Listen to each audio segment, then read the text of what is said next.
आपको याद होगा, एक वीडियो बहुत वायरल हुआ था जिसमें एक दर्जी की गर्दन को एक कटारी से काटा गया था।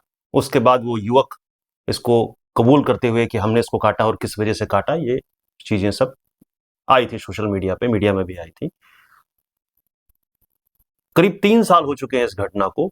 ये उदयपुर की घटना थी, एक दर्जी की गर्दन काटी गई थी और इस 3 साल बाद भी उस केस का फैसला अभी तक नहीं आया। इसी तरह का एक केस अभी हाल ही में बुरहानपुर के नेपा नगर में हुआ है। ये मध्य प्रदेश में एक जगह है। यहां पर एक हिंदू लड़की थी, उसकी गर्दन एक मुस्लिम युवक ने काटी है। ये हो क्या रहा है? एक ऐसा केस जिसमें खुद जो कातिल है, जिसने गर्दन काटी, वो एक्सेप्ट कर रहा है कि नहीं, मैंने ऐसा किया है। और 3 साल बीत जाने के बाद भी हमारी अदालतें उस पर फैसला नहीं सुना पाती। ये अपने आप में एक सोचने का विषय है कि हमारे कानून में कहीं कमी है, या हमारे वकीलों में कहीं कमी है, या हमारे जजों में कहीं कमी है। इस पे हमें ध्यान देने की जरूरत है। इसी पर एक फिल्म आ रही है, उदयपुर फाइल्स, जिसमें इस दर्जी वाली घटना को सिलसिलेवार तरीके से दिखाया गया। हालांकि मैंने फिल्म तो नहीं देखी है। इस पे जैसे ही फिल्म का ट्रेलर आया, आ, हमारे कपिल सिब्बल साहब अदालत में पहुंच गए, दरवाजे खुल गए। तो 3 साल से फैसला नहीं हुआ, उस फिल्म पे रोक लगवाने के लिए एड़ी चोटी का उन्होंने जोर लगा दिया। हालांकि सिब्बल साहब के बारे में एक बात बहुत अच्छी है कि वो जितने बड़े केस लड़ते हैं, सारे केस हारते हैं, फिर भी वो हिंदुस्तान के बड़े वकील हैं। ये अपने आप में सोचने की बात है।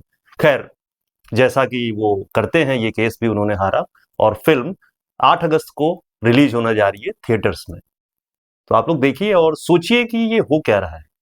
इस तरह से हमारा कानून लाचार क्यों हो जाता है? हमारी अदालतें के पास कानून की व्याख्या के लिए कि इतना समय लगता है। एक जो ओपन एंड शट केस है, जो दिख रहा है कि नहीं क्राइम हुआ है, उसको सजा सुनाने में देरी ऐसे बुरहानपुर जैसे केसों को बढ़ावा देना है।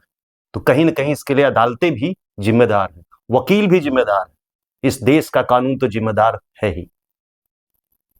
तो फिलहाल फिल्म रिलीज हो रही है, आप अपने थिएटर्स में 8 तारीख को जाइए, आसपास के थिएटर्स में, और देखिए और लोगों को बताइए, जागरूक करिए। और हमारे मित्र हैं अश्विनी उपाध्याय जी, वो लगातार बोलते रहते हैं कि इस देश का कानून बदलना चाहिए, खामियां क्या है। और इनफैक्ट जब देश का कानून बना था तो पूरी दुनिया की नजर हिंदुस्तान पर थी कि भारत क्या कानून बनाता है, खासतौर से ब्रिटेन की। और जब कानून बना तो सब ने कहा ये वकीलों के लिए जन्नत की तरह है। ये क्यों कहा? क्योंकि कानून में इतने लूप होल्स हैं कि वकील, जज सब अपने तरीके से अपनी व्याख्या करते हैं। इसीलिए इस कानून को भी बदलने की जरूरत है और हमें सोचने की जरूरत है कि देश में हो क्या रहा है। तो फिलहाल आप फिल्म देखने जाइए 8 अगस्त को। जय हिंद।